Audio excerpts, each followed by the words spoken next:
La Biblia dice, Jesucristo me ha sido hecho sabiduría, justificación, santificación y redención. Miren ahora Judas 24. Esto es fantástico. Judas 24. Digo 24 porque solo hay un capítulo, ¿verdad? Versículo 24. Y a aquel que es poderoso para guardaros sin caída y presentaros sin mancha delante de su gloria con gran alegría, al único y sabio Dios nuestro Salvador, sea gloria y majestad, imperio y potencia, ahora y por todos los siglos. Amén. Él es poderoso para guardarnos sin caída. Y escuchen esta segunda parte. Él es poderoso para presentarnos sin mancha delante de Dios. Jesucristo me ha lavado, me ha limpiado con un propósito. Ahora escuchen, regreso a 1 Corintios 10 donde comencé. Estas cosas del Antiguo Testamento nos han sido dadas como ejemplo. Estas cosas, versículo 11, han sido escritas para amonestarnos a nosotros. O sea, que el ejemplo de la salida de Egipto y la entrada a la tierra prometida fue escrita ahí para enseñarme a mí cómo es. Salieron, literalmente salieron de la esclavitud, los sacaron de ahí, cruzaron el mar Rojo y ahora están en una nueva tierra, en la tierra de la promesa. Ahora fíjense ustedes, que al ser físico es más fácil de verlo. Literalmente salieron de Egipto y entraron a Palestina. Literalmente. Cuando les preguntaban, ¿dónde andás? Ando en Palestina. Ya no estoy en Egipto. Esta es Palestina, no Egipto. Eso es lo que debiéramos nosotros manejar en nuestra mente. Ya salimos del reino de las tinieblas. Ahora estamos en el reino de su amado Hijo Jesucristo. Antes éramos hijos de nuestro padre el diablo, ahora fuimos adoptados en una nueva familia, ahora somos hijos de Dios. ¿Se dan ustedes cuenta?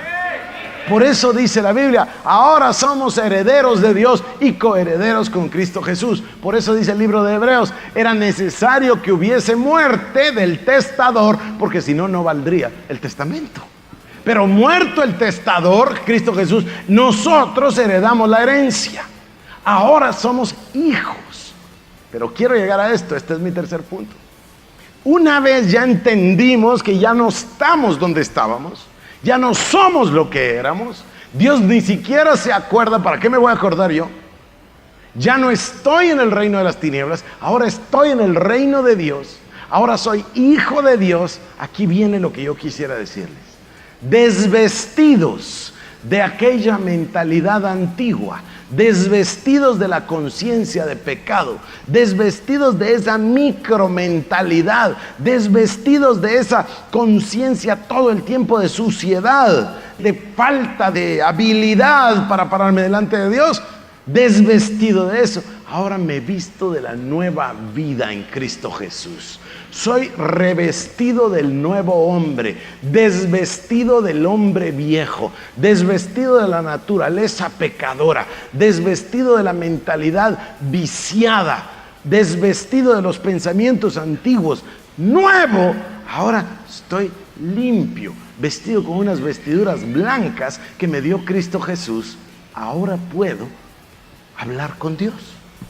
Como dice la Biblia, el día me gusta tanto, ya no somos esclavos, ahora somos sus hijos. Entonces hablamos con Él, se restableció, se restituyó la comunión, la comunicación. Este es el mayor secreto, este es el mayor beneficio, este es el mayor privilegio. Ahora podemos venir delante de Dios sin sentirnos incómodos. Cuando Dios abre las puertas del lugar santísimo, rompiendo el velo en la muerte de Cristo, Dios dice, ahora podéis entrar confiadamente al trono de la gracia. ¿Qué quiere decir eso? Eso es más o menos como lo que hizo mi mamá hace unos 2 días, que me dice, mira, mandé a sacar unas copias de llaves para tu hermano y para ti, toma, ahora pueden entrar cuando quieran, de día, de noche. Pues eso es lo que está diciendo, ¿no? Cada vez que querrás, no toques el timbre, solo abrir la puerta y entrar.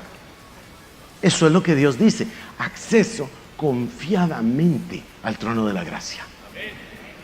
Ahora fíjense ustedes que la iglesia no ha hecho esto por mal. No, la intención es buena. La iglesia dice, si les decimos que son Superman, saber qué va a pasar. Mejor digámosles que son resucios y pecadores para que se limpien y purifiquen. ¿Cómo puedo yo estar pecando si tengo acceso a la presencia de Dios? Y cuando tengo acceso a la presencia de Dios me miro como en realidad soy. Entonces, yo soy el que me preocupo de estar purificado y limpio para entrar a la presencia de Dios. Es lo mejor que puede existir, entrar a la presencia de Dios. Él solamente nos dio las arras del Espíritu, imagínense cómo va a ser el resto. Solo nos dio el primer inicio, imagínense cómo va a ser todo. Queremos vivir en la presencia de Dios. Si predicamos lo que Cristo dice que somos, si predicamos lo que la Biblia dice que somos, si perdemos de vista lo que se ve y vemos lo que Cristo ve, es decir, lo eterno, lo invisible, vamos a empezar a parecernos a lo eterno, a lo invisible.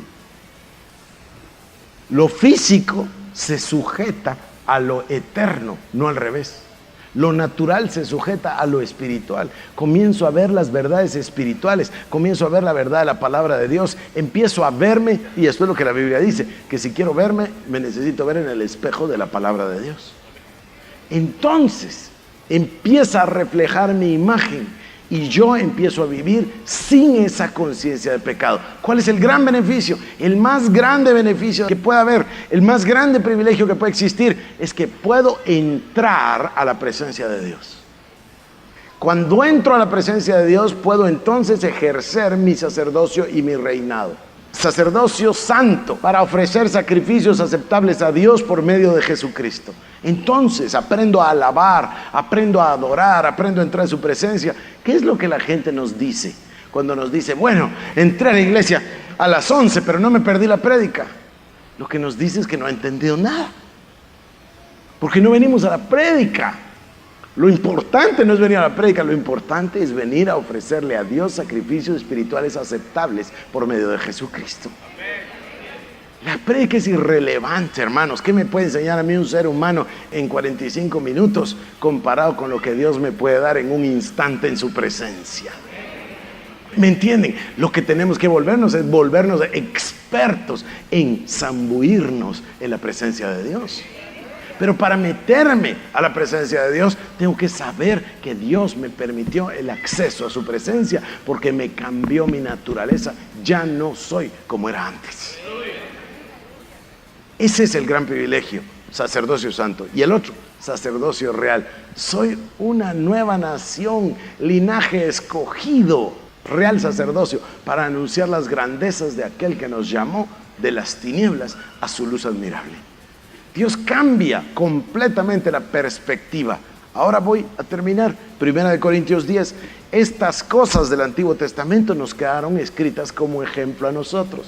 Ellos salieron de Egipto. Salieron, por favor, escuchen lo que digo. Salieron. Nosotros salimos. Nos sacó Dios. La misericordia de Dios nos extrajo de debajo de la potestad de las tinieblas y nos trasladó al reino de su amado Hijo. Ahora estamos en el reino de su amado Hijo. Pero no es como que Dios sacó un gusano y lo pasó para un lugar bonito. No es así. Dios, a través de esa palabra que se llama metamorfosis, cambió la oruga y el gusano, y de ahí salió una nueva cosa que se llama mariposa. Y salimos nosotros, una nueva criatura que se llama Hijo del Altísimo. ¿Me están escuchando? Necesitamos vernos como lo que somos. Necesitamos predicar lo que Dios dice. Por eso se choqueó, perdonen la expresión, de esa manera la comunidad judía cuando apareció Jesucristo. Ellos estaban acostumbrados a una religión que apacha al hombre, que lo deshace. El hombre es sucio, el hombre es inmundo, el hombre no puede nada. Él no oye a Dios. Si quiere oír a Dios, que venga con los sacerdotes. Si quiere saber la voluntad de Dios, que se la pregunte a los sacerdotes. Si quiere obtener una palabra de Dios, que venga con los sacerdotes. El hombre no tenía nada de nada, no llegaba a ninguna parte. Y aparece Jesús y dice: el tiempo se ha cumplido, el reino de los cielos se ha acercado, arrepentíos, cambiad vuestra mentalidad, cambiad vuestra manera de pensar. Y aquí está esta palabra terrible, todavía el día de hoy sigue molestándole a los religiosos, y dice: creed en el evangelio. ¿Qué quiere decir el evangelio? Las buenas nuevas.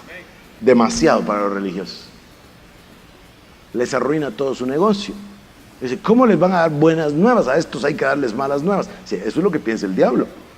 Pero lo que piensa Dios es: este es el evangelio de las buenas nuevas.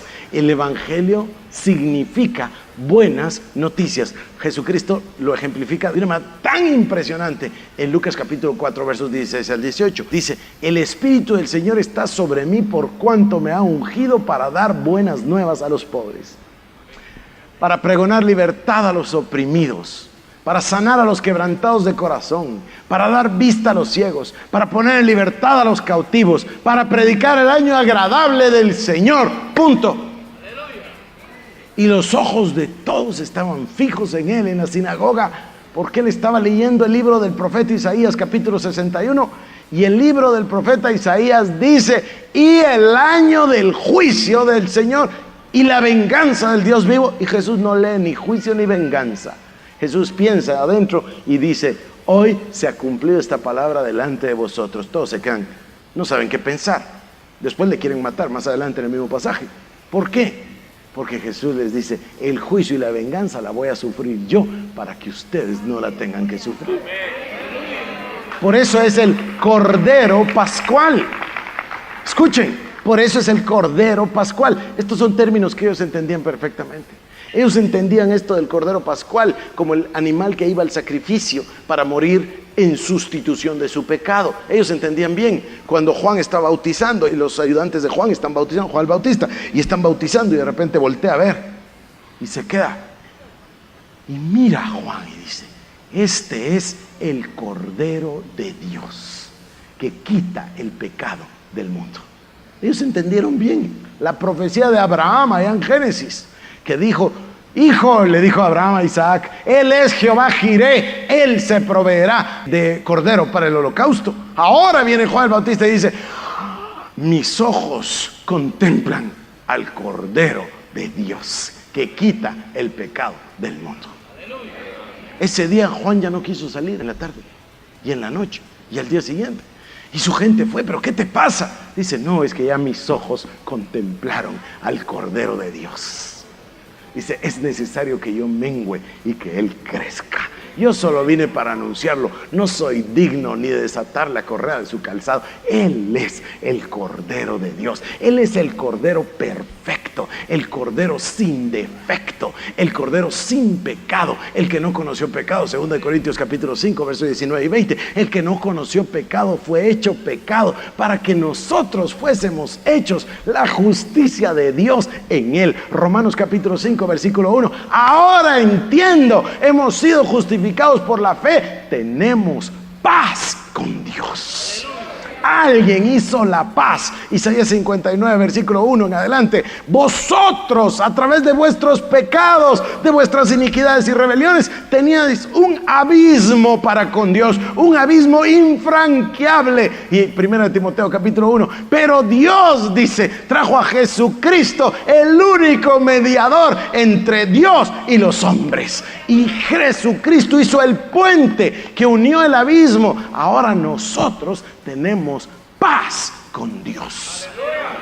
Si tan siquiera viviéramos en paz, si tuviéramos paz en los hogares, si tuviéramos paz en la ciudad, si tuviéramos paz en la nación, si tuviéramos paz en los periódicos, si tuviéramos paz cuando dormimos. Pero cuánta gente cristiana hoy no tiene paz. No tienen paz, van al doctor porque tienen enfermedades psicosomáticas, van al doctor porque tienen estrés, van al hospital porque tienen tensión, porque no tienen paz. Y la iglesia les sigue enseñando a condenarse en lugar de enseñarles lo que Cristo ya hizo. El Cordero Pascual obtuvo a través de su sacrificio y a través de su preciosa sangre. Derramó su sangre sin pecado para limpiarla de nosotros y darnos paz con Dios. Paz con Dios. Cuando me levanto con paz en la mañana. ¡Wow! Cuando me voy a dormir con paz. Cuando paso el día con paz. Cuando hablo con la gente. Hablé con unas personas un día de esta semana. Y me contaron tantos problemas. Y tantos relajos. Y tantas circunstancias. Me quedé anonadado. Y cuando salí de ahí con Luis Pedro, me dice Luis Pedro, te vi la cara, pastor.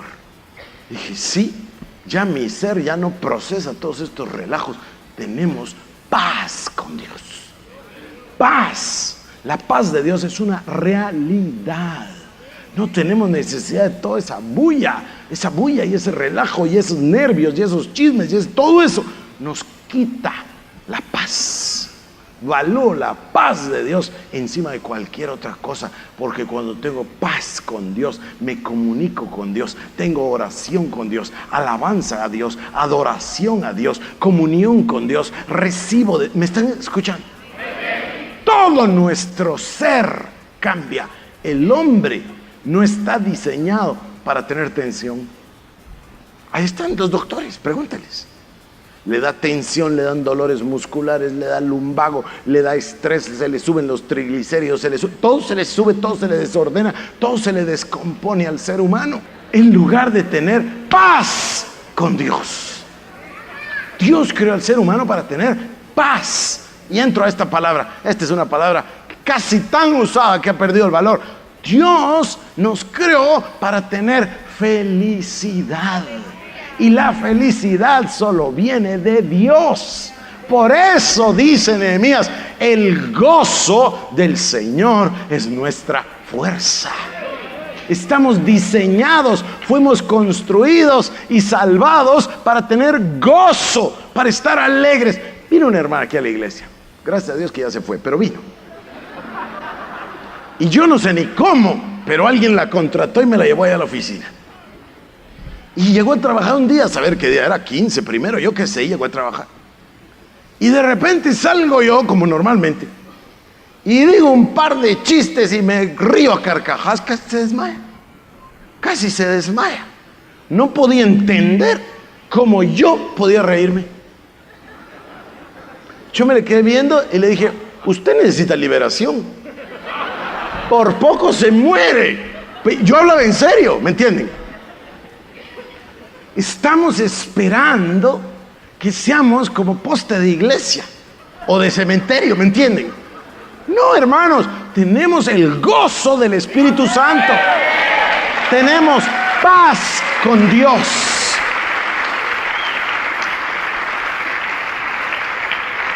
Miren, si quieren caras largas, vayan al mundo, ahí hay todas las que quieran. Aquí nosotros somos los que tenemos paz con Dios. Si tengo paz con Dios, tengo paz conmigo mismo. Si tengo paz conmigo mismo, tengo paz con mi esposa o esposo en su casa. Si tengo paz con mi esposa, tengo paz con mis hijos, tengo paz con mi familia. Si tengo paz con mi familia, tengo paz con Dios, tengo paz con mi esposa, tengo paz con los vecinos, tengo paz. Vivo contento. Estoy feliz. ¿Me entienden lo que estoy diciendo? Mi sistema completo está sano. Estoy tranquilo. Cuando voy a mi casa con un resentimiento, cuando voy a mi casa con un rencor, cuando me voy a mi casa con una falta de perdón, no puedo dormir. No tengo paz. Doy vueltas en la cama hasta que me tengo que levantar y me tengo que hincar y me tengo que poner a cuentas con Dios. Cuando pierdo la paz, sé cuando pierdo la paz. Pero cuando no la pierdo, tengo la paz de Dios. Hay unos ejemplos aquí. No es que yo quiera levantar a nadie, pero déjenme hablar de Oscar Benítez y del hermano Rigo González. Cada vez que uno los mira, están contentos. Se están riendo y tienen una palabra positiva en la boca. Esa es la gente con la que yo me quiero rodear. Esa es la gente que me hace sentir bien. Solo le digo, ¿qué tal? Y me suelta una bendición. ¿Me entienden lo que estoy diciendo? Lo abrazo y me da un abrazo cariñoso, lleno de amor. Eso es Cristo en nosotros. No estoy levantando a ningún hombre, estoy hablando de Jesús, de la manifestación de Jesús en nosotros. Eso es lo que quiero. Miren, la gente no quiere a nadie que está triste, amargado, etcétera, etcétera, etcétera. Interpreten el etcétera. La gente no quiere eso. Los que están allá afuera sin Cristo ya están llenos de necesidades, ya están llenos de dolores y de enfermedades, ya están con todas esas cosas. Lo que ellos están buscando es lo que nosotros tenemos. Lo que tenemos no es un mensaje, es una persona, se llama Jesucristo. Y Él me dio paz con Dios.